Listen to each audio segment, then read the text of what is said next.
Selon votre zone horaire, nous vous disons bonjour, nous vous disons bonsoir. Aujourd'hui, nous avons un sujet aussi important que tous les autres. Il s'agit du salut du chrétien, il s'agit de la liberté du chrétien, de ce que le Seigneur a fait pour nous. Il s'agit de savoir où est-ce qu'on se situe en fait quand on parle de la parole de Dieu, de la Bible. Est-ce que nous sommes sous la loi? Est-ce que nous sommes sous la grâce? Qu'est-ce que ça veut dire être sous la grâce? Qu'est-ce que ça veut dire être sous la loi? Et comme je vous l'avais promis, nous recevons aujourd'hui encore le pasteur Ogi Kayembe, qui était avec nous la dernière fois sur la dîme et qui nous a impressionnés par sa connaissance biblique. Et c'est de cela qu'il s'agit, connaître la parole de Dieu, non pas nos opinions, non parce que nous pensons que ça devait être, mais ce que la parole dit purement et simplement.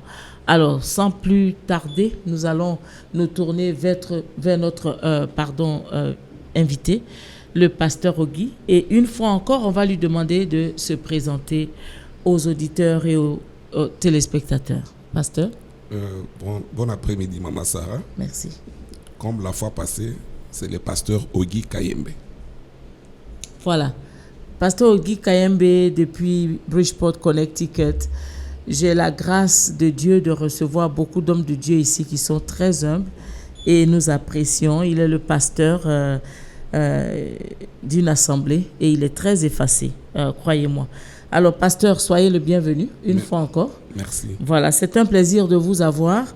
Et aujourd'hui, nous parlons d'un sujet aussi important que le sujet de la dîme. Je voudrais que les auditeurs et les spectateurs ou les téléspectateurs comprennent que tous les sujets que nous abordons ici, nous le faisons dans le but de la préparation du peuple de Dieu parce que le Seigneur revient bientôt.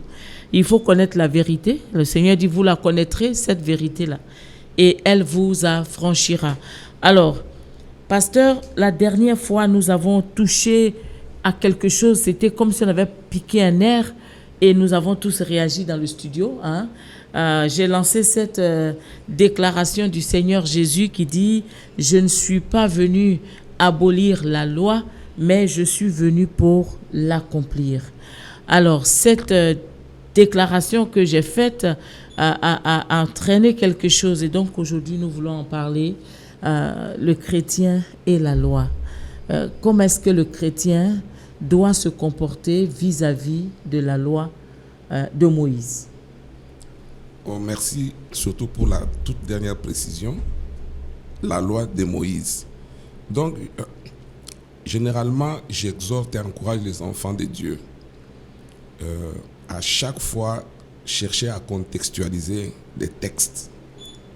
Souvent, nous disons un texte hors contexte est un prétexte. Et dans la Bible, le mot loi, c'est parmi les mots qui ont été cités plusieurs fois. Mais il ne signifie pas seulement une seule chose, il signifie beaucoup de choses. Maintenant, pour comprendre ce qu'il signifie dans tel contexte, il faut le contextualiser, bien sûr. Regarde, je donne juste un exemple rapide. La loi,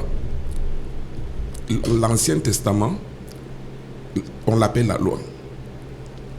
Les prescriptions de Moïse, on les appelle la loi. Donc, quand nous lisons la Bible, nous devons comprendre de quelle loi il s'agit afin que nous puissions bien interpréter les Écritures. Dans l'Ancienne Alliance, il y avait principalement trois sortes ou trois types de lois. Il y avait des lois cérémonielles, ou qu'on appelait aussi lois cultuelles. Non pas culturelles, mais cultuelles, parce que c'était des lois liées au culte. C'était des façons de conduire les services à leur époque. C'était une partie de loi, ou bien une sorte de loi. Donc, c'est des lois religieuses, en fait. Religieuses. Il y avait des lois sociales. Ce sont des lois qui régissaient la vie dans la communauté. Par exemple, on demandait aux gens qui devaient dégager leur ventre de faire 1000 pas en dehors de la ville pour éviter les microbes, tout ça. Il ne fallait pas toucher à ceci. Ça, c'est la manière de vivre. C'était des lois sociales. Mais il y avait aussi, qui était plus important, les lois morales. Les lois morales ont existé avant les lois sociales et les lois cérémonielles.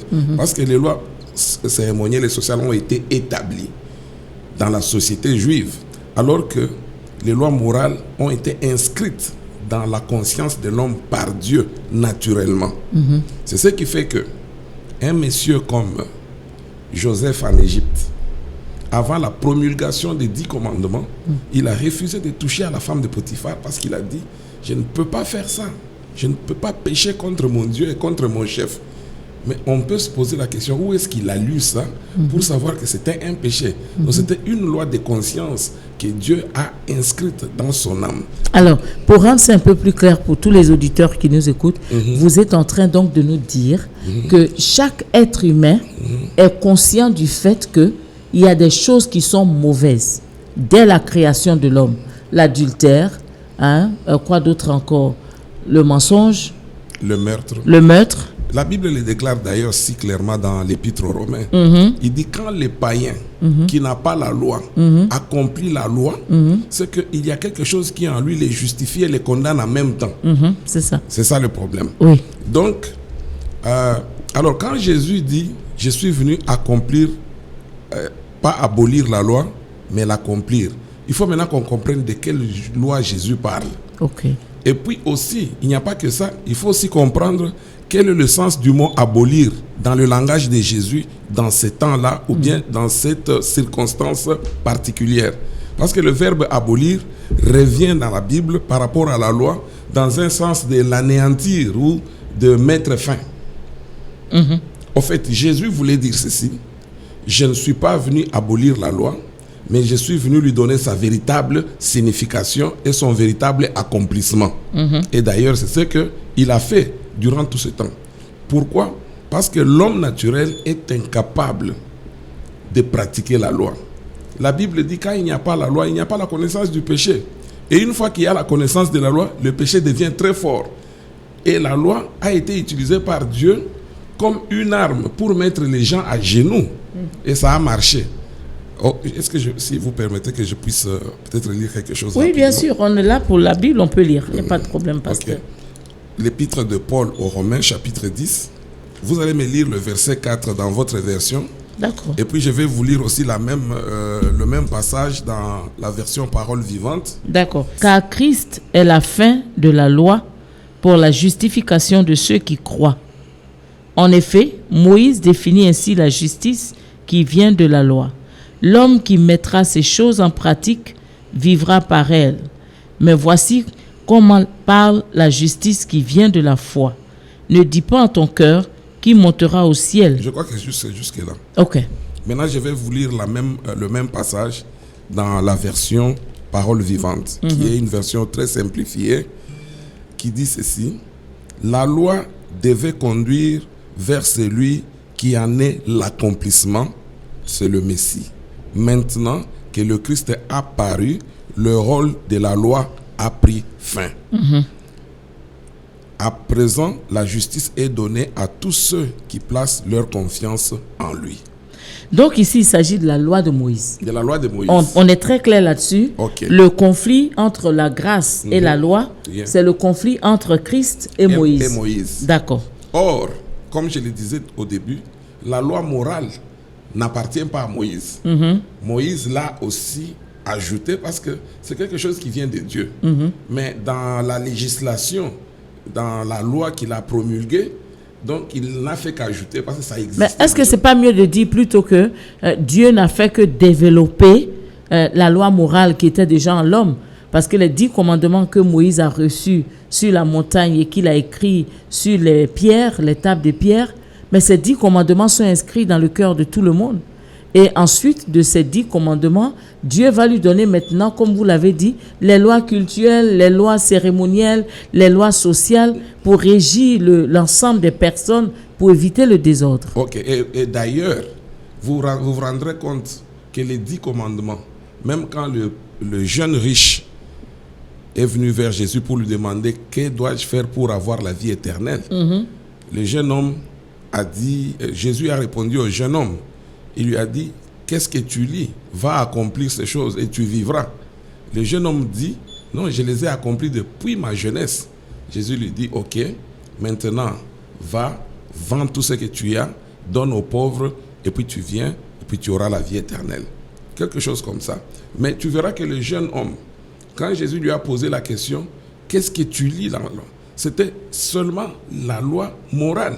Il n'a pas dit, par exemple, je paye ma dîme, je marche sans pas, je fais ceci. Non, non, c'est juste la loi morale.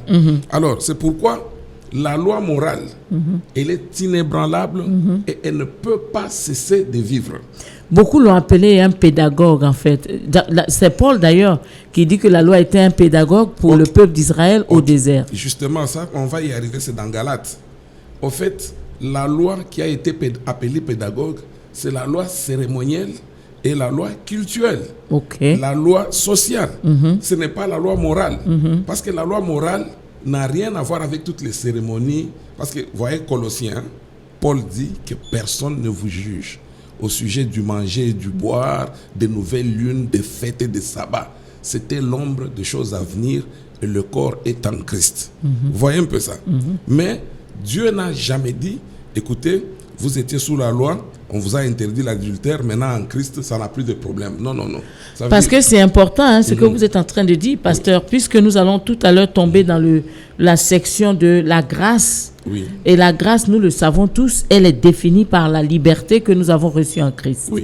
Et donc, si nous avons reçu cette liberté en Christ et que nous sommes libres de la loi et que plus rien ne nous interdit de faire ce que nous voulons, alors... C'est d'ailleurs là où nous revenons encore à la question, libre de quelle loi? Vous voyez un peu, nous revenons toujours libre de faire quoi? Voilà, parce qu'au fait, pour les enfants d'Israël, la loi qui leur a été donnée comme pédagogue, c'était toutes ces choses compliquées, sophistiquées que Moïse leur avait données. C'était beaucoup de choses. Beaucoup de choses. Par exemple... Des centaines de lois d'ailleurs. C'était impossible. Nous allons prendre Galates chapitre 3. D'accord. Vous allez nous prendre le verset 23. Et puis jusqu'au verset 26. Avant que la foi vînt, nous étions enfermés sous la garde de la loi, en vue de la foi qui devait être révélée. Ainsi, la loi a été comme un pédagogue pour nous conduire à Christ, afin que nous fussions justifiés par la foi. La foi étant venue, nous ne sommes plus sous ce pédagogue, car vous êtes tous fils de Dieu par la foi en Jésus-Christ. Vous tous qui avez été baptisés en Christ, vous avez revêtu Christ. C'est jusqu'au 26. 26, ok. Reprenez le 26. Donc la foi étant venue, nous ne sommes plus sous ce pédagogue, car vous êtes tous fils de Dieu par la foi en Jésus-Christ. Maintenant, écoutez cette version. Avant l'ère de la foi, ça veut dire la période de la foi, nous étions enfermés comme dans une prison, étroitement gardée par la loi, notre geôlière. Vous vous rendre compte la grandeur de ces mots, dont la loi était une geôlière, une gardienne de prison.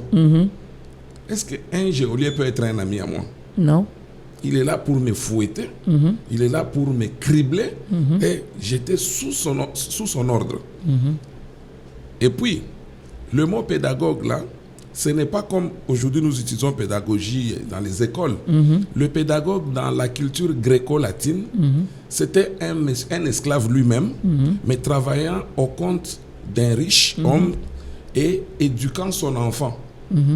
Et l'enfant, là, était sous l'esclavage de l'esclave de son père, jusqu'au temps où il deviendrait fils. C'est pourquoi la Bible dit, nous étions des enfants, et puis nous sommes devenus fils. Et la Bible ne dit-elle pas que l'héritier, tant qu'il est un enfant, il n'est en rien différent d'un esclave. Bien sûr. Ça veut dire un enfant, c'est celui à qui on dit fais ça. Même si c'est les domestiques de mon papa, l'esclave de mon papa, il peut même me tapoter, il peut me gifler, il peut me tirer l'oreille. Mais une fois que je deviens fils, je deviens héritier, je deviens directement le patron de celui qui était mon patron, mais l'esclave de mon père. Mais qui est mon esclave? Mais parce que je suis petit, je suis enfant, je ne comprends rien. Alors, si je comprends bien cette image, est-ce que ça veut donc dire que quand on vit par la loi, on est encore à l'étape d'enfance chrétienne? D'enfance et d'esclavage. Et d'esclavage. Oui. On n'est pas encore mature. On n'est pas mature. Parce que celui qui est mature, voilà, c'est celui qui prend en charge l'héritage que son père lui a laissé, voilà, et qui gère les affaires de son père. Exactement. Voilà. Alors, comment est-ce qu'un enfant mature gère les affaires de son père? Un adulte, qu'est-ce qu'il fait? Comme son père. Comme son père. Il fait comme son père. Parce qu'il fait exactement comme son père le ferait. C'est pourquoi le père l'appelle son héritier. Jésus-Christ est l'héritier du père. Ça veut dire le père, il a confié tout à Jésus parce qu'il sait que Jésus ferait exactement comme lui le père ferait. Donc, pour finir ma version, la lecture, il dit, avant l'ère de la foi, nous étions enfermés comme dans une prison, étroitement gardés par la loi, notre geôlière. Nous attendions la foi qui devait être révélée. On pourrait dire aussi que la loi était la gouvernante, chargée de nous surveiller et de nous éduquer jusqu'au jour où elle pourrait nous amener à l'école du Christ. Elle nous a donc préparés à être déclarés justes par le moyen de la foi. Depuis que la foi est venue, la gouvernante n'a plus de raison d'être. Donc, la foi vient, la gouvernante doit partir. Ton travail est fini, tu as été payé pour ça. Maintenant, mon enfant a grandi, tu peux te barrer.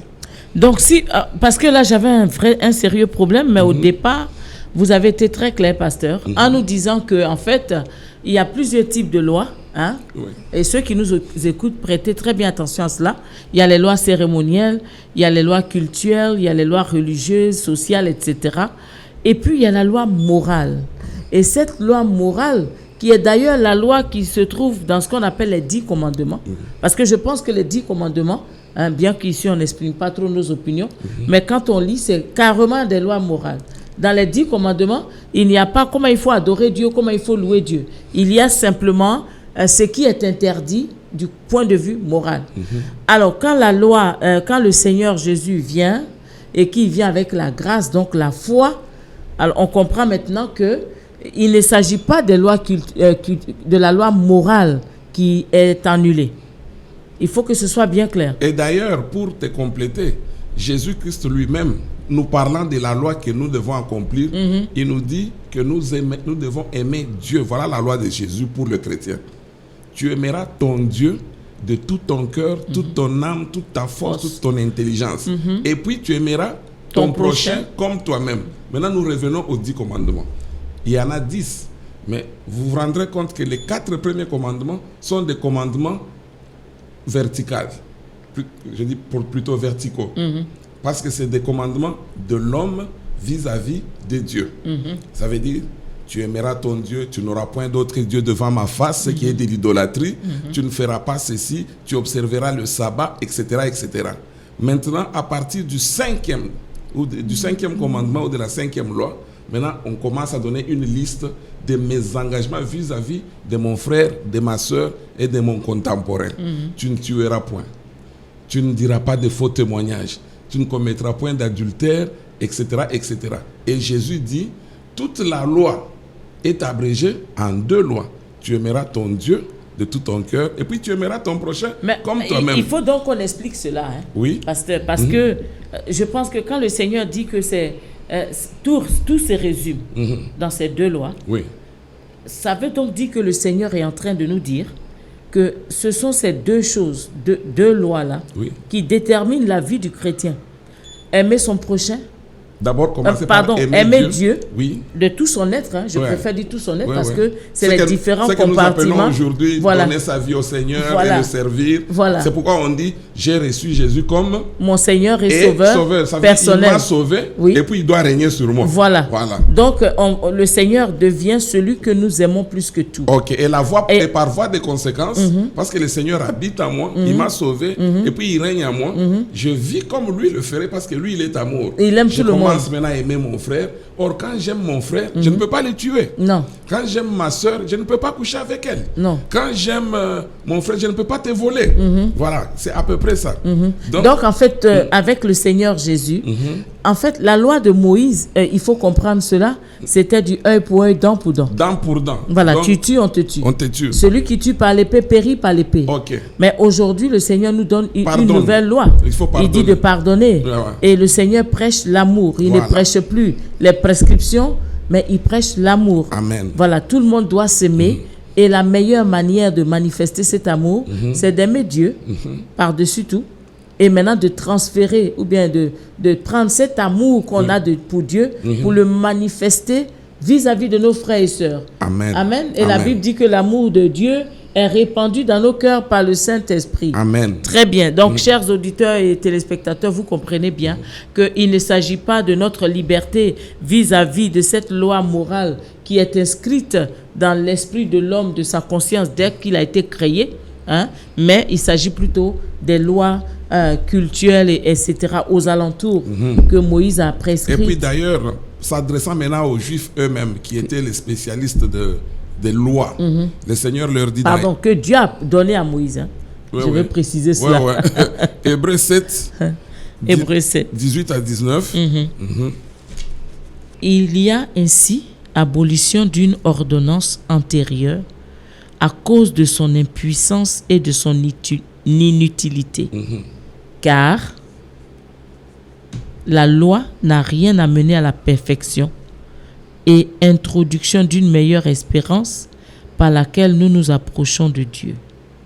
Et comme cela n'a pas eu lieu sans serment, car tandis que les Lévites sont devenus sacrificateurs sans serment, Jésus l'est devenu avec serment par celui qui lui a dit, le Seigneur a juré, et il ne se repentira pas. Donc on devait juste s'arrêter au 19. Écoutez ma version.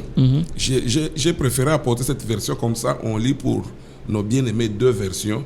Ils vont voir un peu, ça va équilibrer la connaissance. Bien sûr. Voilà. Il dit ceci au verset 18 et 19. D'après cela, il est évident que l'ancienne législation se trouve désormais abrogée.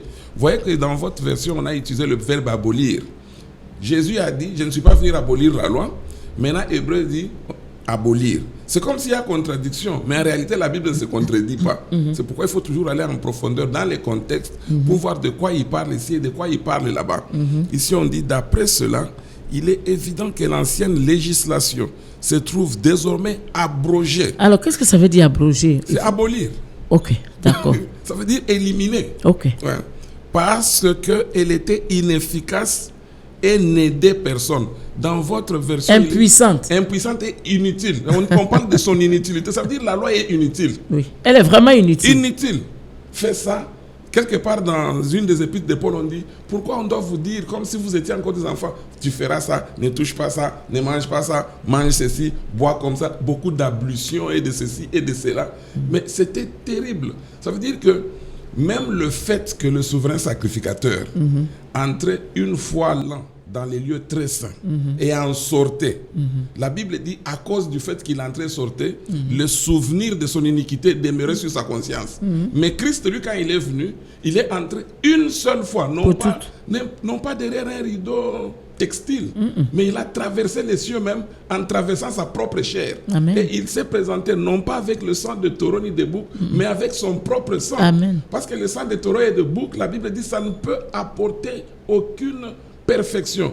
Mais par contre, le sang de Christ efface. Et la Bible dit, j'oublierai vos iniquités et je ne m'en souviendrai plus. D'ailleurs, Paul ne parle-t-il pas de la sanctification de la chair quand il parle du sang des boucs et des agneaux, disant que ce sang ne pouvait affranchir, ne pouvait pas sauver puisque les péchés étaient recouverts. Voilà. En fait, les péchés n'étaient pas allés quelque part. Il était là. Donc, j'imagine, si vous avez vécu 80 ans, pour quelqu'un comme David qui a vécu je ne sais pas combien d'années, vous imaginez la montagne de péché il y avait le péché, chaque année, le péché, le sang. Chaque année. Ça me rappelle dans dans nos villages, quand les enfants font caca, au lieu qu'on vienne enlever ça et puis jeter, puis on met de la terre dessus, le lendemain, le petit va au même endroit. On remet la terre. C'est ce que ça fait. Et les parents se justifient pour dire non, c'est de la fumure pour rendre les jardins fertiles. Bon, ça c'était juste en passant. Et la Bible dit ceci, parce qu'elle était inefficace et n'aidait personne. Et puis le verset 19 dit, la loi en effet n'a rien amené à la perfection, mais elle sert de préface à un ordre supérieur, porteur d'une meilleure espérance, et par lui nous avons un libre accès auprès de Dieu. Très bien. Alors, pasteur, on va sauter rapidement pour tomber dans le Nouveau Testament, parce que nous parlons de la loi, et la loi a été abolie. Nous savons que, cette loi bien précise de Moïse qui était dirigée pour les Juifs et qui faisait justement que personne d'autre ne pouvait être sauvé si ce n'était les Juifs. Ouais. Avec la loi de Moïse, nous, on n'avait pas de chance. Nous, les chrétiens, on n'avait aucune chance d'être sauvés. La loi de Moïse a exclu tout le monde. Oui, la Bible dit, nous étions les gens du dehors. Oui, c'est ça. Et aujourd'hui, Dieu a fait ennemis, les concitoyens des saints, gens de la maison de Dieu. Voilà. Donc, cette loi de Moïse-là nous avait tous disqualifiés de toutes les façons.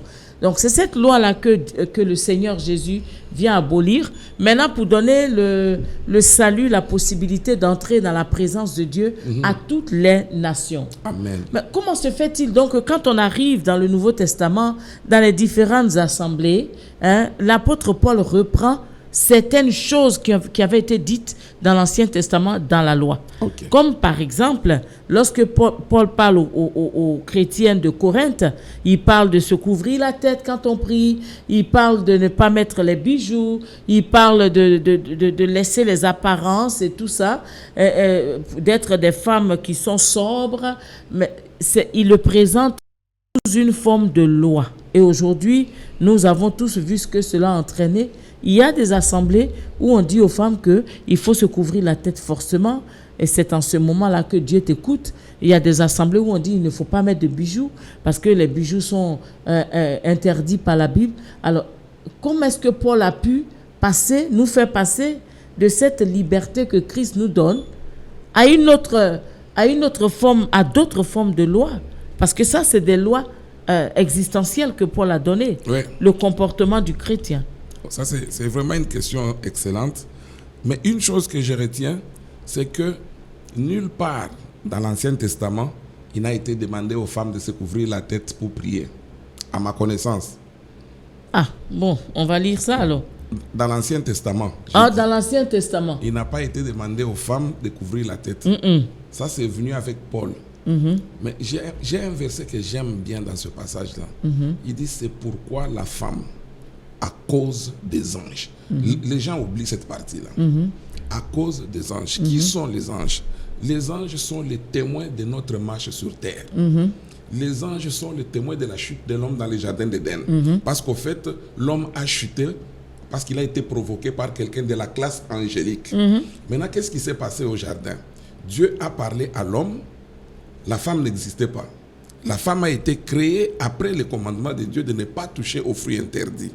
Mais quand la femme est venue, c'est par elle que le serpent est entré. Il lui a parlé.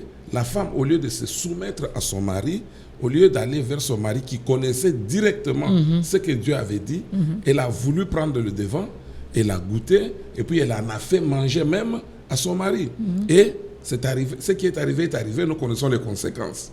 Maintenant, parce que Dieu, dans sa sagesse infiniment variée, devait recommencer l'humanité, n'est-ce pas?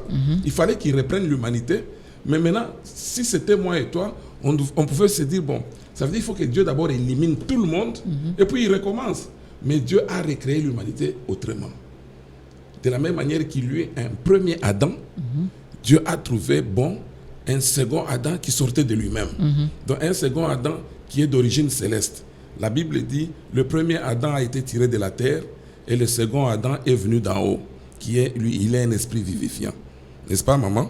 Oui. Donc, alors, maintenant, quand le second Adam est venu... Je voudrais juste, comment on appelle ça, lire ça pour les auditeurs, parce que, comme on a dit, on est que dit la Bible, et c'est bon parfois d'avoir des versets. Amen. Oui. Voilà, pour que les gens... Voilà. 1 Corinthiens 15, verset 45, n'est-ce pas? Oui. C'est pourquoi il est écrit, le premier homme, Adam, devint une âme vivante, le dernier homme est devenu un esprit vivifiant. Vous voyez, ici, on considère, parce que Jésus est venu sous beaucoup d'aspects, n'est-ce pas? Fils de Dieu, fils de David, Fils de l'homme. fils de l'homme. Maintenant, ici, il est en sa qualité de fils de l'homme, donc le dernier Adam. Or, en tant que dernier Adam, il lui fallait aussi une Ève. Nous savons tous dans la Bible que Ève est sortie du côté d'Adam. Et Jésus-Christ, ce n'est pas par coïncidence qu'il a été percé, qui a été percé du côté. Et puis, il n'y a pas seulement du sang qui est sorti, mais il y avait aussi de l'eau. Et on comprend par là que c'est ça l'origine de son épouse. Et son épouse qui se retrouve être l'Église. Bon, maintenant, parce que l'Église existe comme épouse du Christ, ça veut dire que les membres de l'Église deviennent les enfants de ces couples. Je vais encore souligner quelque chose. Dieu dit à Adam, biologiquement parlant, il dit, je vous bénis, remplissez la terre. Comment Adam pouvait-il s'y prendre? C'est en s'accouplant à sa femme et en mettant au monde. Maintenant, Jésus aussi qui devient Adam, il devait aussi s'accoupler à sa femme pour qu'il y ait des enfants. Mais c'est spirituel. Il dit, allez et faites de toutes les nations des disciples. Et quand un enfant est né dans le Seigneur, il entre dans la famille de Dieu. Après, quand il entre dans la famille de Dieu, ça veut dire que la famille de Dieu grandit. Mais maintenant, qu'est-ce qui s'est passé? Maintenant, je reviens pour répondre un peu indirectement à la question. La première humanité a été déchue. Dieu en crée une autre. Moi, je ne pense pas que Dieu prendra encore le risque de laisser les mêmes erreurs du jardin d'Éden se perpétrer. C'est ainsi que Dieu dit, la femme doit être soumise à l'homme. Paul dit ceci, ce n'est pas l'homme qui a péché, c'est la femme qui a péché. À quoi ça fait? Qu'est-ce qu'il voulait dire? Ça veut dire qu'il parlait d'abord de l'enseignement. Il dit, je ne veux pas que la femme enseigne, elle doit se taire. Et puis, il donne toutes ces raisons-là du jardin d'Éden. Quand on associe toutes ces choses, on comprend que Dieu n'a pas dit ça par hasard. Que la femme n'enseigne pas dans les assemblées des saints parce que la femme a fait ça. Maintenant, il ajoute ceci. Quand une femme prie, elle doit se couvrir la tête à cause des anges. Parce que les anges sont les témoins de la marche des chrétiens. Les anges sont là, la Bible dit, les anges, Dieu veut montrer au monde céleste la sagesse infiniment variée. C'est-à-dire quand les anges plongent leur regard dans le mystère de l'évangile, parce que parfois ça les dépasse, ils doivent être capables de distinguer maintenant qui est homme et qui est femme. Et le signe pour la femme, pour les anges, c'est se couvrir la tête. Ça, c'est un mystère. D'ailleurs, la Bible même appelle ça un mystère. On va y revenir, pasteur, parce que, vous savez, c'est intéressant, j'insiste là-dessus, parce que dans ces derniers temps, il y a beaucoup de mouvements de retour à la loi, de retour à des préceptes dans la vie des chrétiens, et ça perturbe beaucoup de chrétiens. Alors, quand vous dites cela, que la femme doit se couvrir pour que les anges les distinguent des hommes, j'y avais pensé aussi. Mais alors, je me dis, mais comment est-ce que les anges ont su que lui, il est Pierre? Parce que Pierre aussi, il se couvrait la tête. À leur époque, les hommes se couvraient encore la tête, n'est-ce pas? Ça, c'est ça que nous voyons généralement dans les films tournés à Hollywood. Bon, et puis... on va revenir tout de suite. On revient dans quelques instants. Auditeurs, ne partez pas. Chers téléspectateurs, s'il vous plaît, le débat devient intéressant. Il faut que le pasteur réussisse à nous convaincre de qui doit se couvrir et de qui ne doit pas se couvrir. À tout de suite.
On était tout à l'heure sur le problème du voile et vous nous avez dit que c'est les producteurs d'Hollywood qui présentent les juifs avec des voiles sur la tête, les pharisiens et tout cela. Bon, est-ce que ça, quand on lit la Bible, on ne retrouve pas ce type d'habillement là dans la parole de Dieu, surtout quand on parle des sacrificateurs?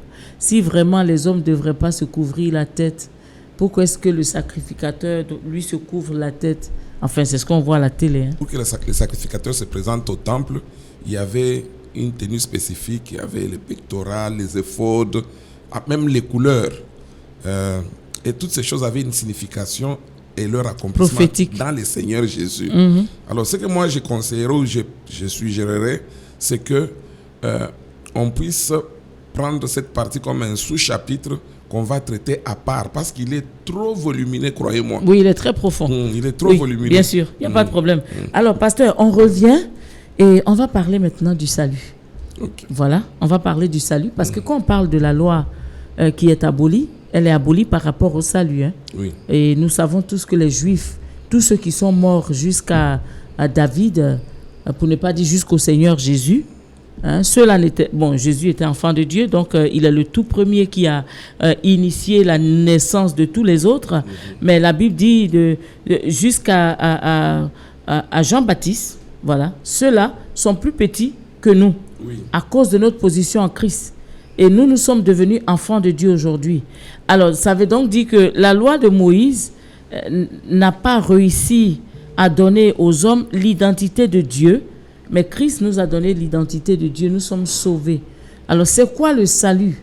Qu'est-ce qui fait que justement, qu'est-ce qui s'est passé dans ce mystère du salut pour que nous soyons aujourd'hui différents des autres sous le contexte de la grâce? Hein, vous vous rappelez que le Seigneur a dit à Nicodème qu'il faut qu'il naisse d'esprit et d'eau. Voilà. Voilà. Alors, donc, c'est un peu cela, la question. OK. D'abord, le salut. Dans l'ancienne alliance était destiné juste à un peuple. Ça veut dire qu'il faut être d'abord enfant d'Israël. Mais parmi les enfants d'Israël, il y avait ceux-là qui craignaient Dieu à leur manière, dans leur contexte. Mais c'était trop compliqué pour eux parce qu'il y avait beaucoup de choses à accomplir. Regardez par exemple le roi David. Le Seigneur l'aimait beaucoup. Beaucoup. Mais quand nous regardons sa vie, si nous pouvons la mettre dans le contexte chrétien, mais David, ça c'est un païen, tout fait. Un tueur. À 100%. Donc il faisait des choses incroyables, prenant les femmes d'autrui et il faisait des coups bas aux gens. Mais Dieu l'aimait parce qu'il était fidèle à lui dans son contexte. Chaque fois qu'il pêche, il revient. D'ailleurs, il y a des chrétiens qui justifient l'adultère de nos jours par l'Ancien Testament. C'est ça, il y en a qui nous disent que David avait 4 ou 5 femmes. C'est ça l'erreur. Pourquoi est-ce qu'aujourd'hui, c'est un problème d'avoir 4 ou 5 femmes? Ça, c'est Dieu, comme nous l'avions dit la fois passée, l'alliance de Dieu avec David. Nous, notre alliance avec Dieu, c'est en Christ. Et cette alliance a pour soubassement la sanctification. Et cette sanctification n'est pas un fruit de nos efforts, mais c'est le résultat de la vie de Christ en nous. Ça, c'est ça ce qui est différent. Donc, je disais que les gens qui sont morts dans l'ancienne alliance et qui servaient Dieu, qui plaisaient à Dieu dans leur contexte, étaient au bénéfice du salut de Christ. C'est pourquoi, quand Christ est mort, quand il est ressuscité, la Bible dit il y avait des saints qui sont sortis de tombes à Jérusalem et on les a vus marcher dans toute la ville. Qui étaient ces gens-là? Les Moïse et autres là. Mais ce sont les saints de l'ancienne alliance qui sont morts et qui attendaient que Christ meure, qu'il aille vaincre la mort, qu'il prenne la clé de la mort. Et quand il ressuscite avec ces gens-là pour leur donner aussi le bénéfice de la vie éternelle. Ça veut dire qu'ils sont morts en avance, mais le Seigneur leur a accordé un temps pour se reposer. Regardez par exemple la parabole du juge, du mauvais riche et du pauvre Lazare. La Bible dit que quand le mauvais riche est mort, il est allé dans le feu de tourment. En bas. Et le pauvre Lazare est allé dans le sein d'Abraham. Voilà le terme qui est utilisé. Oui. Le sein d'Abraham, c'est quoi? Le paradis. Bon, mais pourquoi Abraham? Parce que c'est lui le père de l'alliance de ceux qui connaissent Dieu. Nous n'allons pas dans les scènes d'Abraham. Non. Nous n'allons pas là-bas. Moi, je ne peux pas aller là-bas. Voilà. Parce qu'Abraham et moi, on n'a rien à commun. Parce que je vois les chrétiens qui disent, moi, j'irai dans les scènes d'Abraham. Qu'est-ce que tu vas aller chercher Mais il y a là-bas? des chrétiens, d'ailleurs, il y a des hommes de Dieu qui ne comprennent pas quand par exemple, nous, les pauvres, simples chrétiens, on leur dit, mais le sein d'Abraham est fermé, il n'existe plus. On nous dit, non, mais c'est pas le moment, le Seigneur n'a pas encore fait le dernier jugement. Alors, vous ne pouvez pas aller au ciel. Non. Voilà ce qu'on nous dit. Donc, les gens de l'ancienne alliance qui sont morts étaient, si je peux dire, dans une salle d'attente. Ils attendaient l'œuvre de la rédemption que le Seigneur avait. Un passage très important, je crois que c'est dans 2 Pierre, où il dit... Chapitre 3, 1 Pierre 3. 1 Pierre 3. Christ aussi a souffert une fois pour les péchés, lui juste pour des injustes, afin de nous amener à Dieu, ayant été mis à mort quant à la chair, mais ayant été rendu vivant quant à l'esprit, dans lequel aussi il est allé prêcher aux esprits en prison, qui autrefois avaient été incrédules lorsque la patience de Dieu se prolongeait au jour de Noé, etc., etc. Maintenant, il y a une chose ici qui va un peu étonner. Il dit ceci. Par cet esprit, il avait déjà prêché autrefois aux hommes qui refusaient de croire et d'obéir à Dieu, alors que Dieu attendait patiemment leur conversion. Ils sont maintenant en prison dans le séjour de mort à cause de leur désobéissance. C'était par exemple durant le jour où Noé construisait l'arche. L'Esprit du Christ prêchait à travers Noé, mais bien peu de gens répondirent à son appel. Un petit nombre de personnes, 8 en tout, furent sauvées et cette délivrance eut lieu à travers l'eau. Donc ici, ce n'est pas comme les gens le disent généralement, que pendant les 3 jours de l'ensevelissement, Christ est allé faire une sorte de messe de requiem. Je crois, pasteur, on peut aussi lire Éphésiens 4, 9. Ouais. Essayons Éphésiens 4, 9. Je pense qu'il y a de belles choses là-bas. Voilà. Éphésiens chapitre 4, verset 9 dit ceci. Il dit,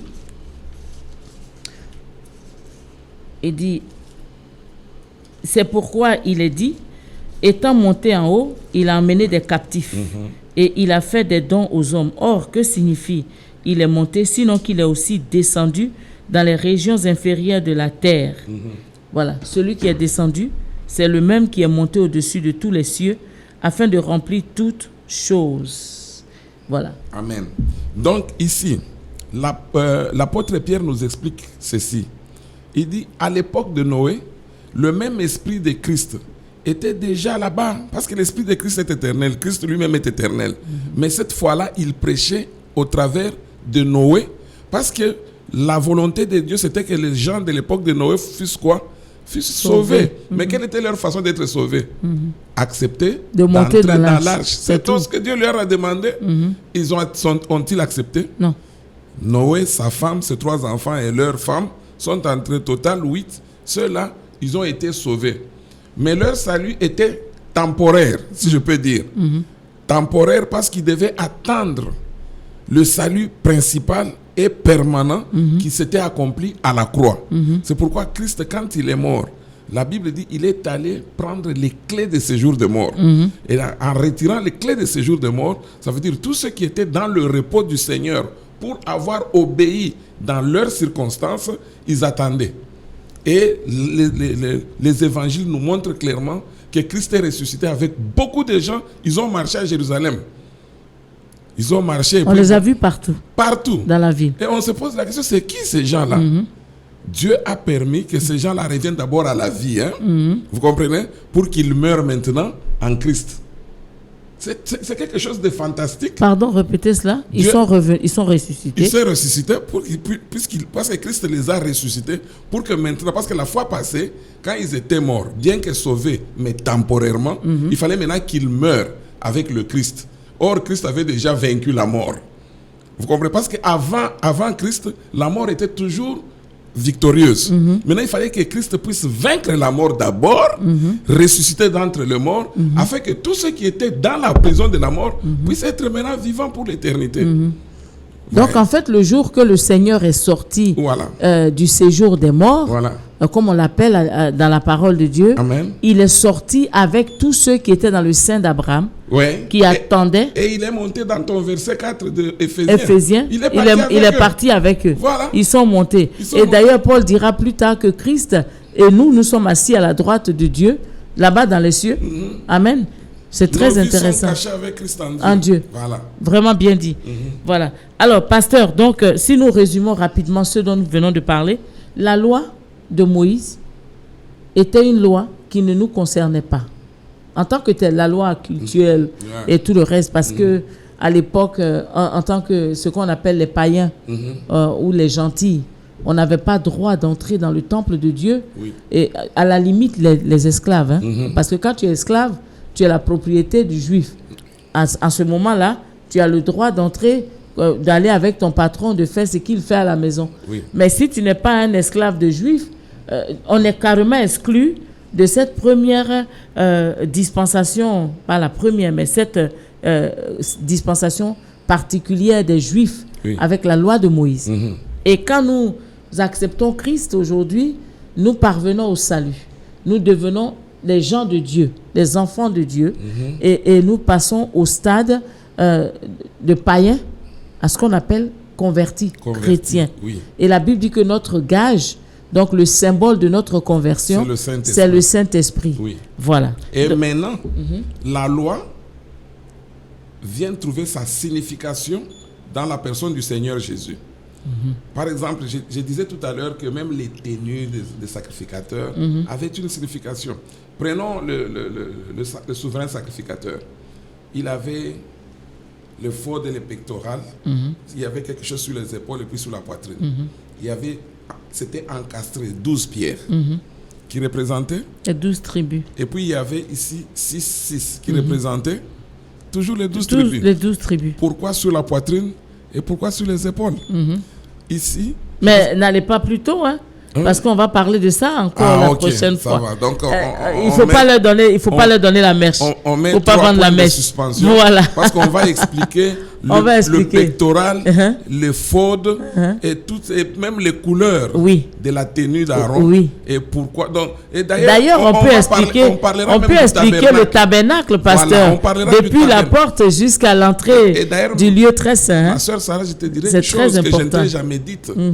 Mon épître préféré dans toute la Bible. Hébreu. Oh, je te dis, ces livres-là, si tu les lis et tu les comprends, tu vas commencer à attaquer tous les autres livres. Je l'appelle la colonne vertébrale de la Bible. Moi, en tout cas, je le dis ça toujours à tout le monde. L'épître aux Hébreux me rappelle exactement l'apôtre Paul, qui est mon écrivain préféré dans la Bible. Quand je lis le fonctionnement de l'épître aux Hébreux, bien qu'on me dise qu'il n'y a pas d'auteur, mais l'agencement des idées, la révélation de cette première partie du salut par la loi et puis le salut par la grâce avec l'explication de la personnalité du souverain sacrificateur, Jésus-Christ notre Seigneur.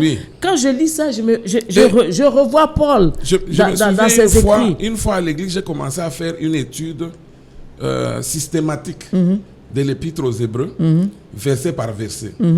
Et moi-même, plus j'étudiais l'épître, je me rendais compte, je l'ai surnommé l'épître de comparaison. Ça veut dire que c'est un livre où on met d'une part le Christ seul face à tout ce qui existe. Et il est sorti vainqueur.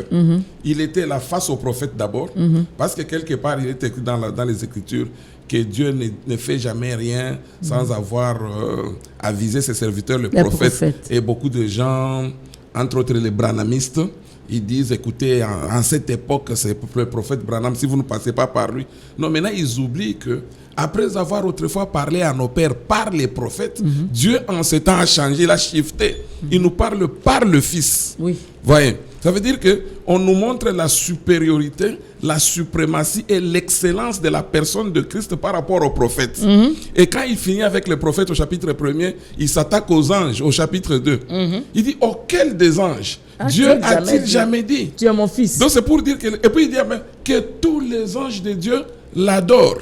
Quand il finit avec les anges, il s'attaque à notre bien cher Moïse. Il dit, Moïse, ce n'était qu'un serviteur dans la maison, mais Christ et le fils dans la maison. Et d'ailleurs, la Bible va loin même dans Jean. Je crois Jean 6. Il dit, parce que les gens ont dit, Moïse nous a donné le pain. Il dit, Moïse ne vous a pas donné le pain du ciel. C'est ici le pain qui est descendu du ciel pour donner la vie au monde. Mais on s'est dit, mais finalement, la manne qui est tombée là, c'était quoi? Parce que les gens disent, oh, écoutez, Moïse nous a donné la manne, toi tu es qui? Il dit, Moïse ne vous a rien donné. La manne là, ça pourrissait le lendemain matin. Moi, je suis le pain vivant qui me mange à la vie éternelle. Mais les gens mangeaient la manne et mouraient. Donc, c'est pour dire que quand on prend Christ et on prend Moïse, mais Moïse s'évanouit. D'ailleurs, même à la montagne de la transfiguration, Pierre, pour avoir commis donc, une incongruité monumentale de vouloir mettre Christ et Élie, et plutôt Élie et Moïse, sur le même pied d'égalité que Christ. Mais directement, Dieu a dit non, je dois changer la scène. Les deux ont disparu, et puis il dit, c'est juste au moment où il dit, celui-ci, il est mon fils. Et puis il dit, écoutez-le. Qu'est-ce qu'il voulait dire par là? N'écoutez pas les deux que je viens d'éliminer là. Or, Moïse et Élie représentent la loi et les prophètes. Et Christ est la parole de Dieu. Encore un verset, si vous permettez. Dans Jean 1, la Bible dit, la loi est venue par Moïse. Ça, c'est Jean 1.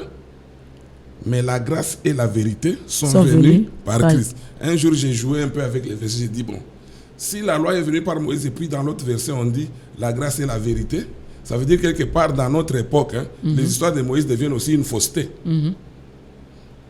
Mais la Bible est claire là-dessus, que les histoires de Moïse c'était juste une ombre. Jésus parle avec la femme, ça parce que là nous sommes toujours dans l'histoire loi. Jésus la Samaritaine. Avec la Samaritaine. Voilà. La Samaritaine dit à Jésus, mais nous adorons sur cette montagne. Et elle avait raison. Moi, je condamne les gens qui parlent, qui disent la prostituée de Samarie. Cette femme n'était pas une prostituée. C'était une religieuse tout faite. Elle changeait d'homme. Bon, mais ce n'était pas ça une prostitution. Elle était seulement là changeant de hommes.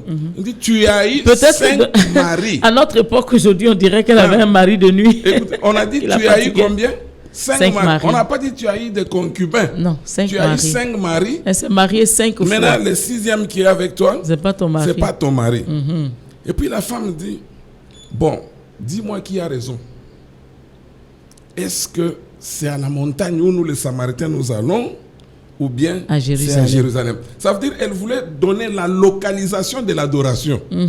Jésus shift la chose pour lui dire il n'y a plus de localisation d'adoration, mais dans la nouvelle alliance, dans la nouvelle dispensation, l'adoration devient un esprit. Spirituel. Tu vois, il dit l'heure vient. Et d'ailleurs, elle est déjà venue. Il venait avec de boucs, de taureaux. Oui. C'était bien dans leur dispensation. Tu sais comment j'appelle ça pour faciliter la tâche aux gens? J'appelle ça le fuseau horaire. Vous voyez un peu, hein? Quand quelqu'un quitte Chicago ou l'Italie, ou bien si nous sommes en direct avec des frères de Chicago ou de l'Italie, je peux leur demander, frère, il est quelle heure?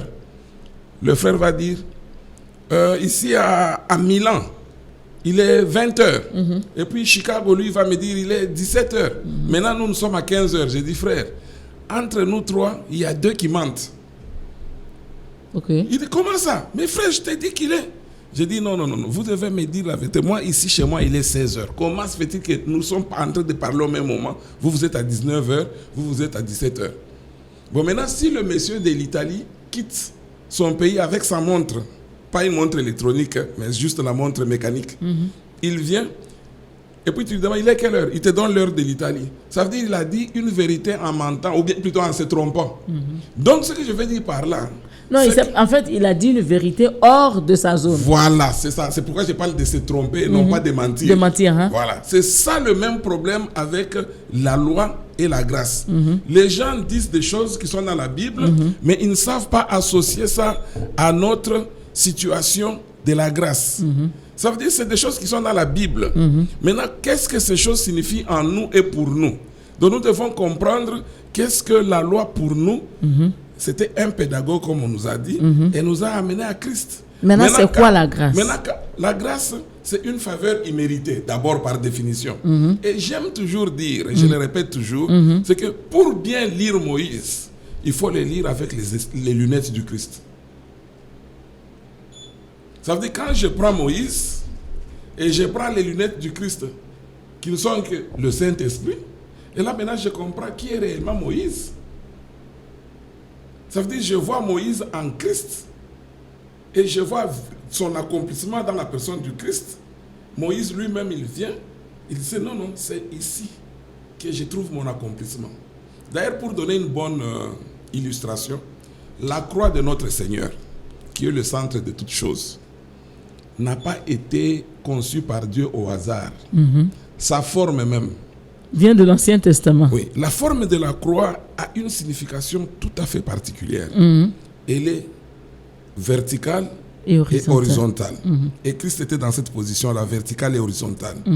Ça veut dire, lui, Christ était là, il y avait l'ancienne alliance qui venait d'une part et qui venait trouver sa signification en lui, et la nouvelle qui venait puiser sa substance en lui, à la croix. C'est là où c'est pourquoi Christ a dit tout est accompli. Ici. Toujours à la même croix. Christ était vertical. Parce que Christ, au fait, c'est, je peux dire, le produit d'un métissage existentiel. Pourquoi je dis ça? Parce qu'il existe par un Père céleste et une mère terrestre. Oui. Alors, il est devenu Dieu-homme. Tu vois la différence entre Christ et nous? Nous sommes des hommes et Dieu habite en nous. Christ, ce n'est pas un homme en qui habite Dieu, mais c'est Dieu qui est devenu un homme. Vous voyez? Ça veut dire Christ a une double nature sans confusion de substances. Il est 100% homme, 100% Dieu. Et toutes les deux substances-là, chacune joue son rôle sans enfreindre l'autre. Christ est un homme à 100%, à la seule différence, il n'a pas péché. C'est ce qui fait que même le salut qu'il nous accorde est parfait. Maintenant, il est Dieu. Or, il ne pouvait pas, il fallait que Dieu lui-même nous sauve. Mais il y en a qui disent que quand Christ, parce qu'il y en a qui refutent le fait que Christ toi dit qu'il est Dieu à 100%, alors ça veut donc dire que ce que Christ a fait à la croix, il n'a pas de mérite. Parce que si moi je suis Dieu, la douleur de la croix, c'est rien. Non, mais pourtant, Christ a souffert dans sa chair. Il n'est pas mort dans sa divinité, il est mort comme homme. Okay. D'ailleurs, n'est-ce pas, 1 Timothée 2 dit, il y a un seul médiateur entre Dieu et les hommes, Christ, virgule, homme. Voilà. Pourquoi on ajoute Christ, virgule, homme? Parce qu'il est Christ, ça c'est sa divinité, et puis il est homme. Donc si Jésus-Christ n'était pas homme à 100%, le salut ici, ce sera juste de la mascarade. Pour sauver, dans la loi de la rédemption, pour sauver, il fallait avoir la même nature que la personne qu'on sauve. Oui. C'est ça la rédemption. C'est comme ça même que ça fonctionnait en Israël. Donc un esclave, pour être racheté, il doit être racheté par quelqu'un de sa famille qui a plus de moyens, qui a plus d'argent, qui a plus de possibilités. Et il vient, il rachète l'esclave. C'est ce qui fait que Christ, pour te racheter toi et moi, il fallait qu'il prenne notre nature. Mais maintenant, quand Dieu a regardé dans l'humanité, il n'y avait personne de pur. Parce que nous tous, étant descendus d'Adam, nous avions déjà la sémence du péché en nous. Quand nous naissons, nous avons la nature déjà déchue. Alors maintenant, Dieu cherchait un homme. J'aime bien Alain Moloto, celui qui est décédé, un grand musicien de mon pays. Il disait, tu es la personne que Dieu a cherchée et qu'il a trouvée en lui-même. Ça veut dire Dieu, dans sa sagesse infiniment variée, il a dit, il faut que je descende et que j'aille sauver l'homme moi-même. Mais pour que je sauve l'homme, il faut que je puisse avoir sa nature. Maintenant, Dieu, dans sa sagesse infinie, dans sa divinité trinitaire, on choisit le Fils. Le Fils sort, la Bible dit, c'est pourquoi Christ, entrant dans le monde, dit, tu n'as agréé ni sacrifice ni holocauste, mais tu m'as formé un corps, voici je viens. Et dans le rouleau du livre, il est question de moi, pour accomplir, ô Dieu, ta volonté. Amen. Donc c'est ça. Amen. Donc le mystère de l'incarnation, l'apôtre Paul explique ça dans Philippiens, on appelle ça le cantique de l'incarnation. Il dit, le mystère de la piété est grand. Christ a été manifesté en chair, prêché parmi les gentils, vu des anges. Donc quand Jésus était sur terre, c'est Dieu lui-même qui était sur la terre, mais qui a sous formes humaines, dont les deux natures étaient là, sans confusion de substance. En tant que Dieu, il ne pouvait pas pécher. Ça veut dire que Jésus avait les faiblesses naturelles d'un homme, mais pas les faiblesses morales. Il pouvait se fatiguer, il pouvait avoir faim, il pouvait pleurer et dormir. Mais qui me convaincra de péché. Personne. Donc c'est pourquoi notre salut est un salut full, plein. Nous sommes gâtés. Un salut merveilleux. Amen. Un salut merveilleux. Nous rendons grâce au Seigneur ce soir. Amen. Nous lui rendons toute la gloire de nous avoir sauvés. Hein? Amen. On ne mérite pas, c'est vrai, la grâce c'est un don immérité. C'est une faveur imméritée. D'ailleurs, quand je suis là parfois, je me dis, mais comment est-ce que le Seigneur a fait pour me trouver? Qu'est-ce qu'il a attiré en moi? Hein, parce que quand je regarde ma vie, je sais que je suis une personne abjecte. Quelqu'un avec qui il ne faut même pas s'associer, une pécheresse, mauvaise personne, méchant et tout. Comment est-ce que le Seigneur a pu, parmi toutes ces personnes, me choisir moi, poser son regard sur moi et dire, celle-là, je la veux. Pasteur, voilà un autre sujet très, très sérieux, le sujet de l'élection. Amen, parce que le sujet de l'élection, il s'accompagne avec le sujet de la grâce. Nous avons reçu une élection et cependant l'apôtre Paul dit que nous avons été sauvés d'avance. D'ailleurs, vous l'avez cité ce verset aussi qui dit « Dieu a préparé des merveilleuses choses d'avance » pour que nous les pratiquions. Alors, quand on voit ce Dieu qui sait tout, dans le passé, dans le futur, dans l'avenir, etc., et qui a préparé déjà des choses d'avance pour nous, est-ce qu'il est possible de rater sa destinée? Ça, c'est une question que je peux vous poser pour terminer, parce qu'on a bientôt fini. Est-ce que c'est possible de rater sa destinée, pasteur? Ça me rappelle l'histoire du coiffeur. Quand vous trouvez des gens avec des cheveux ébouriffés dans toute la ville, vous n'allez pas condamner les coiffeurs. C'est tout simplement parce que ils ne veulent pas aller chez les coiffeurs. Donc les coiffeurs sont là, c'est ouvert à tous. Donc il faut seulement y aller, on va vous coiffer. Il faut payer. Il faut payer bien sûr, le salut aussi. Mais nous payons par notre foi. Vous voyez? Ah non, le salut est gratuit, hein, oui, c'est ce que nous croyons nous tous. C'est ça, mais c'est par la foi. On ne fait pas d'effort pour le salut. Mais la foi, la Bible dit, faites votre effort pour joindre à votre foi la piété, les ceci. Ça veut dire que nous avons quand même une part de participation. Nous ne faisons pas, nous ne sommes pas là comme si c'était des robots, des automates que Dieu manipule. Non, non. En fait, le salut, je peux dire que c'est une provision divine. Maintenant, quitte à tout un chacun de plonger dans la provision pour en tirer bénéfice. Si les gens n'entrent pas, ce n'est pas parce que Dieu leur a dit de ne pas y entrer, c'est parce qu'ils ne veulent pas. Donc le salut est providentiel, c'est pour tout le monde. La Bible dit, Dieu a tant aimé ce monde qu'il a donné son Fils unique, afin que quiconque croit en son nom ne périsse point, mais qu'il ait la vie éternelle. Oui, c'est ça.